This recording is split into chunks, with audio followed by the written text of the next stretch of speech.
dengan gangguan halusinasi pendengaran. Saya di sini menemui ibu untuk mengajarkan teknik menghadik saat ibu mendengar suara-suara yang ibu tidak inginkan. Mungkin waktunya 10 sampai 15 menit. Jadi sebelumnya apakah ada yang ibu ingin tanyakan? Terus saya izin bertanya ya ibu, sebelumnya seberapa sering ibu mendengar suara-suara yang ibu tidak inginkan? Sering banget Ya ibu. ya, Untuk waktunya berapa lama ibu mendengar suara tersebut? lama banget juga lama banget ya. Untuk suara seberapa keras sih ibu mendengar suara tersebut? Keras pol ya. Dari mana ibu merasa suara itu muncul? Itu mbak, saya nggak tahu itu.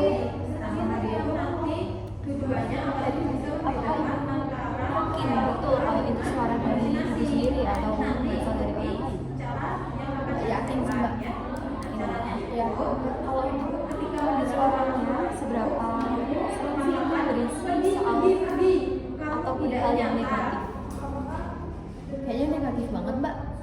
Untuk isinya apa yang ibu dengar? Dia nyuruh aku bunuh diri. Iya. Karena ibu bilang dia suruh bunuh diri nih ya. Seberapa sering ibu merasa ketidaknyamanan saat mendengar suara?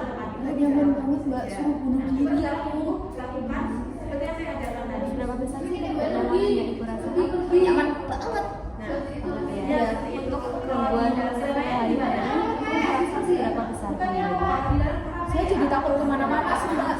Saya jadi kayak takut ada orang-orang yang kayak saya takut ketemu orang, takut semuanya lah.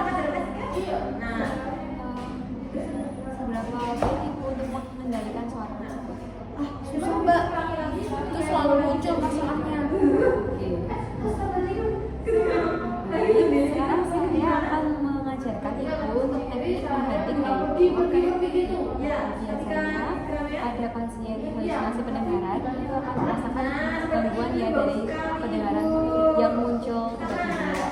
Nanti saat suara itu muncul, ibu dapat mengikuti saya seperti ini, coba menghadik dengan mengatakan tidak, saya tidak mendengar suara itu.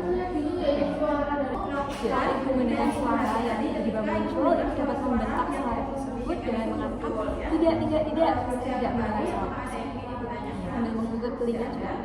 Ibu bisa mencontohkan suara yang saya Tidak, saya tidak mendengar suara itu. baik, karena ibu sudah bisa mencontohkan atau mengulangi apa yang saya ajarkan tadi, ibu dapat melakukannya saat mendengar suara tersebut jika muncul. Untuk pertemuan selanjutnya, saya akan mengajarkan ibu teknik terapi obat ya ibu. Ya. Untuk waktunya, apakah mau sama seperti sekarang?